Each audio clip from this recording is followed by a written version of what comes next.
The $40 million business deal day finally arrived. Isabella, my employer, was unable to respond to the client's enquiries and was standing motionless. Then, Kevin, our previous manager, grinned and got up. "I'm sorry, everyone," he started.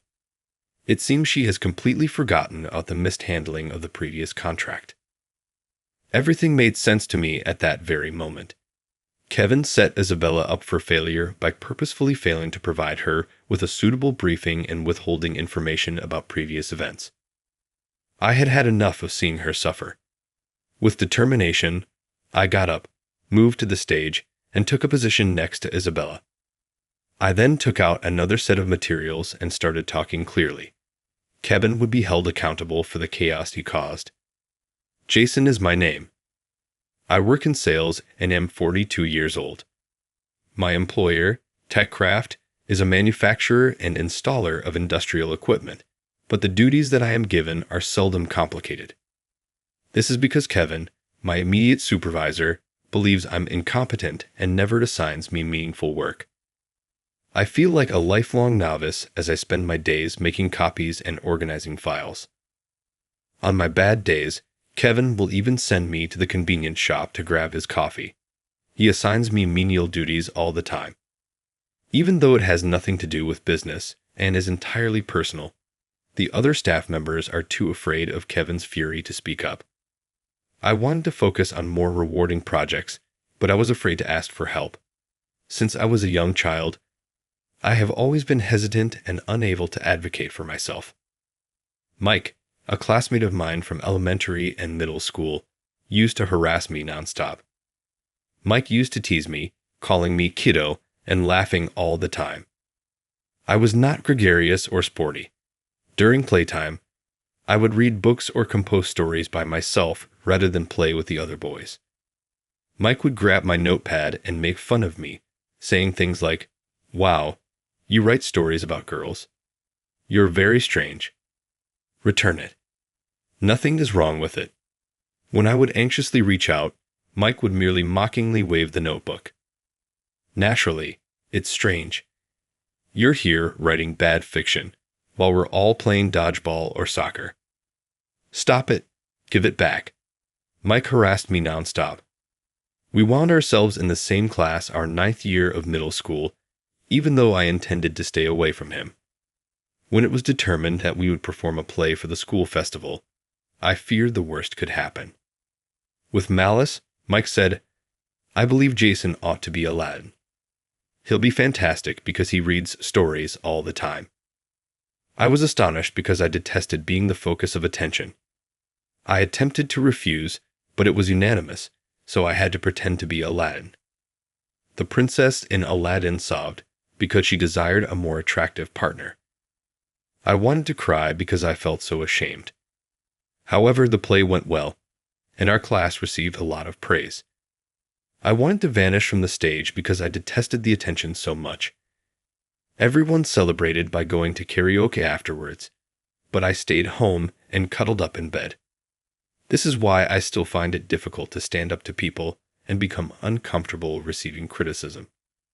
I silently agree with my boss's ridiculous demands, believing that my life will always be thus boring. A woman moved to our headquarters from a regional office one day. Isabella was her name, and she worked in my department. Her features were stunning and finely defined, and her posture was tall and straight. I was concerned that she might be just as tough as Kevin, since she was about to take over as my supervisor. Isabella, though, was nice to me. "Jason, could you handle creating this report?" "What? Are you certain I can succeed?" I had never been assigned such an important job under Kevin's supervision, so I was taken aback and lost my temper. Isabella answered, "Yes." Everyone else said they were too busy to help, with a tiny twist of her head. "Don't misunderstand. It's not that you appear liberated." "No, I'll take care of it. I would love to take it on if it is all right with you." I was really happy that Isabella gave me this responsibility. I gave the report my best because up until now, I had only done menial tasks. The outcome was an excellently formatted, lucid document. "I finished the report, Isabella. Is this looking all right?" "I'm grateful." "Well, it looks amazing." "Jason, it's well laid out and understandable. You're quite skilled at this." As I hesitantly handed over the report, Isabella smiled at me. "Yes, I enjoy doing this kind of work. I'll ask you again." I was pleased to receive praise for my job all day. Ever since, I found myself growing fond of Isabella. Isabella exuded intelligence because she was a graduate of a prominent university and had studied in the UK. Numerous male coworkers expressed interest in her since she was pretty and single. Like Isabella, they presumably want an attractive and intelligent bride. The men alternated in inviting her to lunch during breaks, but she consistently smiled and graciously turned down their advances. Rather, she kept working at her computer while consuming sandwiches from the convenience store. We shared a sense of solidarity because I also ate fast food at my desk. Despite Isabella's kindness towards her coworkers, she didn't seem to be liked by them. They said that due to her aristocratic upbringing, she was patronizing. It felt like jealousy to me because I had never felt that way. Isabella was attractive, had a lovely body, and possessed a remarkable education. Maybe others felt that her credentials were an insurmountable obstacle. However, the other women, married and with kids, would slander one another, saying Isabella was unable to comprehend them. I had sympathy for Isabella. People should mind their own business because everyone has different circumstances, regardless of whether they are married or not. The female employees would argue that having a spouse and children makes one feel complete, but that would be interfering. I could not put up with comments like these from my peers if I were a woman. But Isabella never became upset or depressed. Instead, she would simply smile and ignore it. I was contacted by Isabella one day. "Could you accompany me to the client meeting next week?" "What, me?" Isabella asked me directly when there were other personnel available, which confused me. "Yes, I agreed that it would be a fantastic learning experience for you because you assisted Kevin in organizing the paperwork for this deal. I hope you can make it." I had arranged the files for Kevin's projects, but that was only a filing assignment he gave me to complete. However, Isabella gave the impression that Kevin trusted me enough to entrust me with those materials. I would be delighted to join if that is the case. Could I please obtain the paperwork that Kevin gave me? Isabella's expression clouded at my suggestion. That is the issue. I haven't gotten anything, even though Kevin claimed to have given them over already. He says he is no longer in possession of them. What?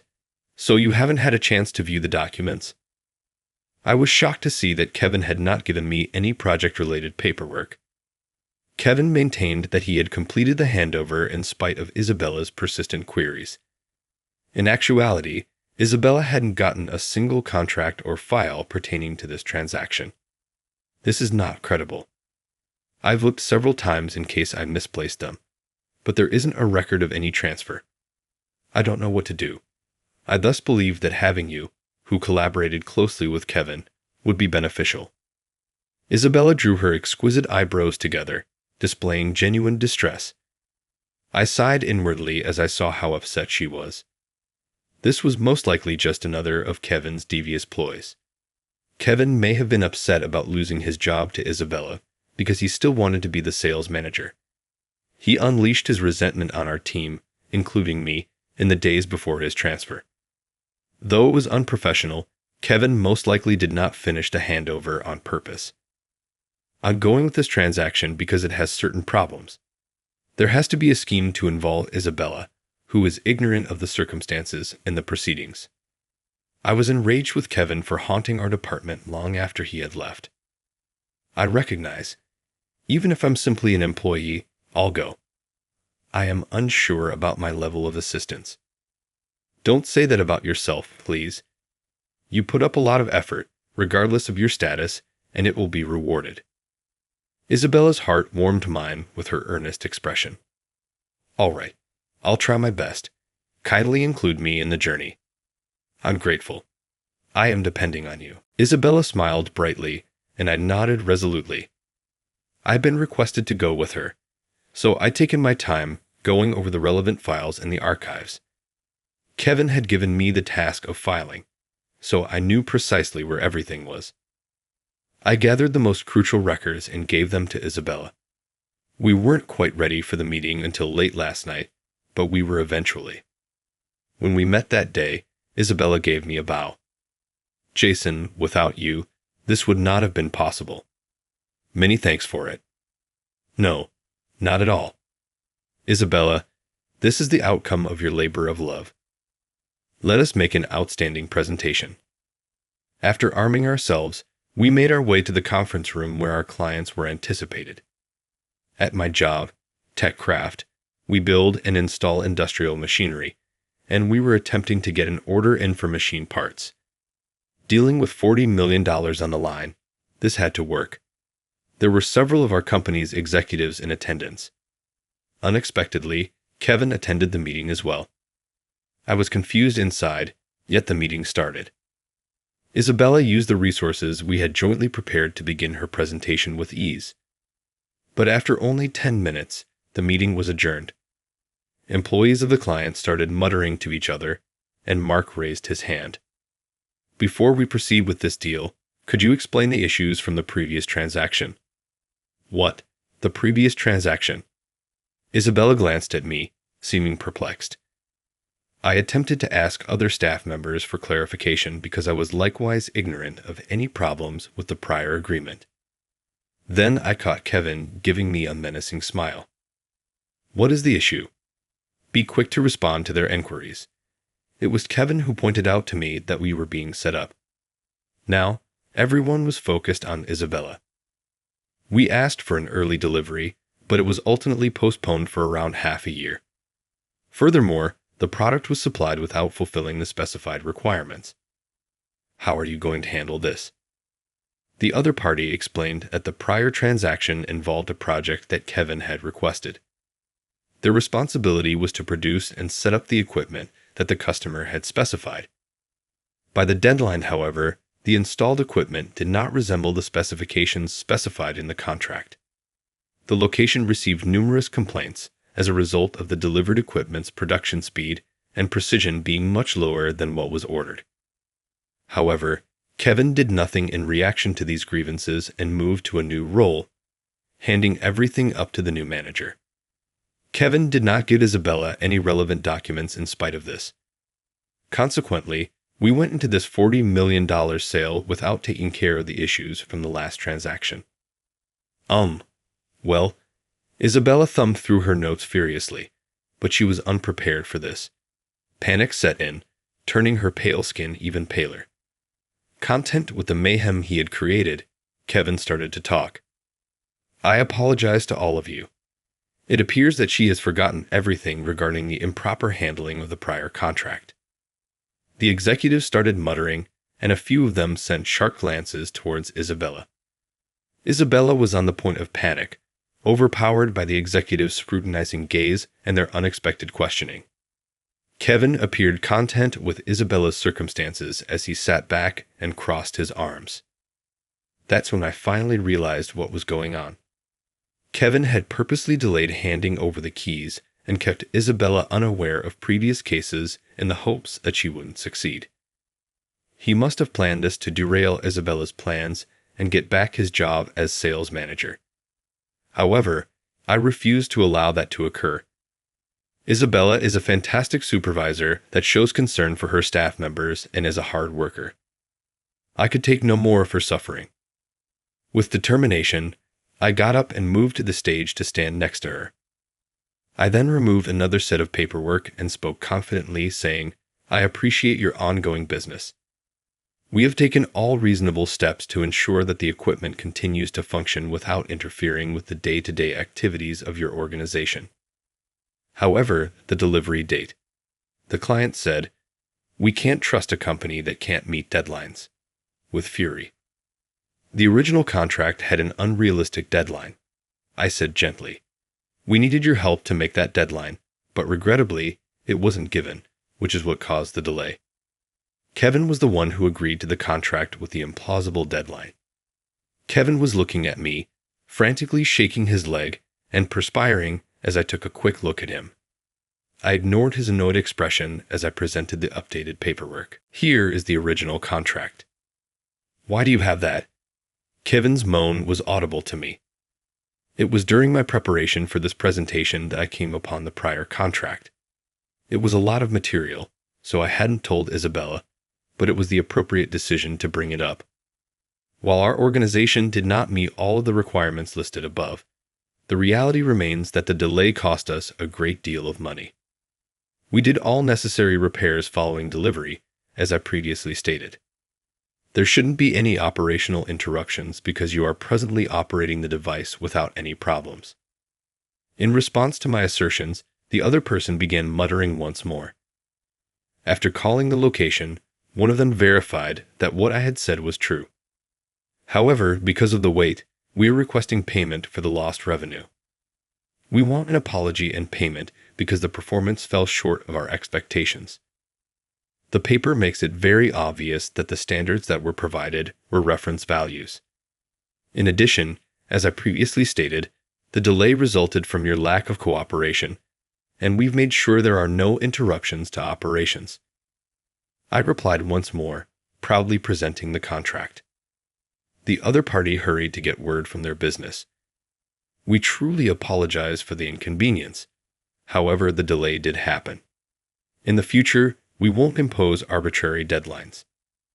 I looked at Kevin, who was pale now, his eyes narrowed as he glared at me.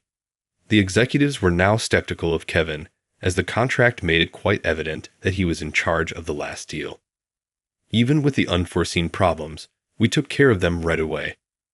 We will always strive to prevent any harm to our clients, as demonstrated by our prompt repairs last time. I bowed deeply to end the talk. I noticed the client's look of trust when I looked up. Everything you stated is accurate, as verified by our headquarters. We too made mistakes that interfered with our ability to work with your organization, but we value your quick response. After that, everything went smoothly, with Isabella giving the important portion of the presentation. We ultimately closed the $40 million contract with success. Isabella appeared relieved after. I am so grateful for today. You made it happen, Jason, and the deal was sealed. But how did you do it with such skill? Really, who are you? Well, just as I opened my mouth to respond, a furious Kevin barged over. What was that about today, and why is this useless Jason here meddling in the deal? I said gently, you should be more concerned about your own position, gesturing behind him. Kevin whirled around, his face contorted in disbelief, saying, What? The executives were standing there, staring at Kevin. In particular, Executive Vice President Tim appeared enraged. What does this have to do with the last contract? A manifestly unattainable timeline and dubious language. Well, it was just a small mistake. Kevin instantly bowed over, trying to think of something to justify. His haughty demeanor towards me had vanished entirely. We knew we lost a $40 million deal, mistake or not. Do you have any idea how much harm that we've done to our business?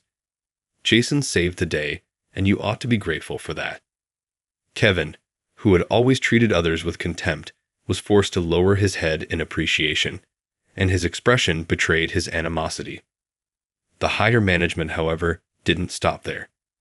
Your work attitude has already caused us some anxiety. We'll carry out an internal inquiry and determine the appropriate course of action for your disciplinary action. Get ready to deal with the fallout. Please wait. I didn't do anything improper.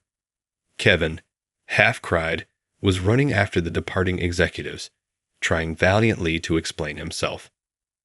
But when all of this was revealed, he was probably going to suffer some serious consequences.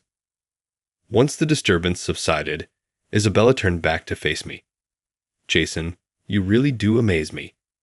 You've always claimed that you were simply an inept worker, but I don't see it at all. Oh please, stop exaggerating. I work as a regular employee, handling paperwork. Isabella never stopped looking at me with a serious gaze, no matter how hard I rejected it. What made you bring the old contract with you? The current negotiation might not have succeeded without it. It's imperative in business to support claims with contracts. Contracts are evidence. They provide precise, understandable terms that have been agreed upon by both parties, I said with ease. Isabella's eyes continued to swell. Be truthful with me. Are you really among the elite? You have a sharp mind, are convincing, and are rational. Are you qualified in any way? Well, after meeting her sincere stare, I came to the realization that it would be futile to continue hiding my true history, so I at last came clean. Actually, I have a law degree. What? You were a lawyer then? That clarifies why you know so much about contracts. Did you attend law school as well? Isabella's eyes widened in shock at my answer. No, I passed the bar exam, but chose not to become a lawyer. What? Why did you say that you were just an employee like any other? You have a lot of talent. I sincerely appreciate your saving the day. I was in a panic. Isabella thanked them over and over. Despite including it on my resume when I first joined the company, I had kept my law degree a secret from them. My credentials and history were known to HR and upper management. Given the size of the company, Kevin and my coworkers most likely thought of me as just another ineffective employee. I was always more of a bookworm, and my classmates made fun of me a lot. I even created books, but others made fun of me for it. Jason, you're really talented. That really is incredible. Isabella was always complimenting me, but I didn't think I was all that special. My goal in getting a law degree was to aid others, but regrettably, something happened. I was present when someone connected to a case singled out and gravely injured my mentor. When he finally passed away, I began to doubt the field. As a lawyer, I wanted to help people, but the thought of being so loathed that people would even assault me made me change my mind. Thus, I made the decision to live as an average employee rather than seek a career in law. Becoming in the spotlight is not my thing. Therefore, I didn't think becoming an office worker would be a good fit for me. Even though I had a law degree, I was frequently asked during interviews why I wanted to work in an office. All I wanted was a normal job with a tranquil existence. I got employed by providing general responses, which is how I ended up here. I worked hard at first, but as I got older, I stopped working so hard because I was warned not to overdo it, or that my efforts might bother other people. I was an exception because most new hires had only attended 4-year institutions. I came from a legal background. I was presumably viewed as a worthless worker due to my advanced age. Kevin treated me like an imbecile and assigned me menial jobs as a punishment, but I stopped caring. I hated being the center of attention in times of crisis, even while I yearned for meaningful work. Previously, my primary goal as an employee had been to avoid taking on responsibilities, but this time was different. Isabella's hardships were too real to me, and I wanted to support her. I wanted to help Isabella because she had always watched out for me since she came. She listened to the end with teary eyes as I told her about my background. I was a little happy to see her cry for me. Jason, you're a kind and compassionate person. I believe you're too sensitive to deal with hard facts, which is why you shouldn't have been a lawyer. I blinked in amazement too, hearing such wonderful words. However, that is not a cause for shame. It simply demonstrates your heart's purity, Isabella remarked, giving me a back pat. The negotiations went well after that. The client studied the specifics during our discussion, and we immediately drafted adjustments. We even finished the contract draft by the end of the meeting, thanks to my legal degree. The customer had great faith in me to handle the transaction in a timely and accurate manner. Our sales department kept performing well under Isabella's direction. Kevin's demotion was later announced by the executives. A transfer order was issued at the same time, moving Kevin to the archiving department. As the name implies, it's a well-known dead-end department within the organization that functions similarly to a notice of termination. Kevin's initial goal was to make a comeback and reclaim his old position. But rumors of his almost botched $40 million deal had begun to circulate, and people started to shy away from him. Within 2 months, Kevin's spirit crumbled from lack of employment and social engagement. He voluntarily resigned from the company and submitted his resignation. Eventually, Kevin was hired by one of our company's subcontractors, but he continued to cause issues there as well. Reluctant to let go of his former success, he constantly insulted his new bosses.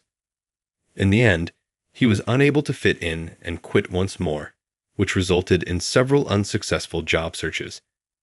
Kevin's reputation had grown within the sector, and he was unable to secure a long-term job. He now works during the day to support himself, doing physical labor tasks like building roads. A coworker said that he was working hard and appeared ragged, which was a sharp contrast to his previous haughty attitude. I continue to work with Isabella personally.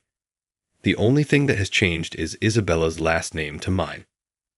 I finally plucked up the confidence to tell her how I really felt after everything. She seemed a little surprised when I told her that I had liked her when we first met, but she smiled sweetly and nodded. Jason, I've always liked you too. I skipped lunch to be with you at my work. Really? We discovered that we felt the same way about each other. We tied the knot. For business purposes, we use our former last names at work, but at home, we relish our happy married life. The best thing that ever happened to me was meeting Isabella. I would have remained a quiet, routine employee without her. I think that by sticking by and supporting one another, we can overcome any obstacles life presents. I took her hand as I thought that. She gave me a solid squeeze in return, assuring me of our combined strength.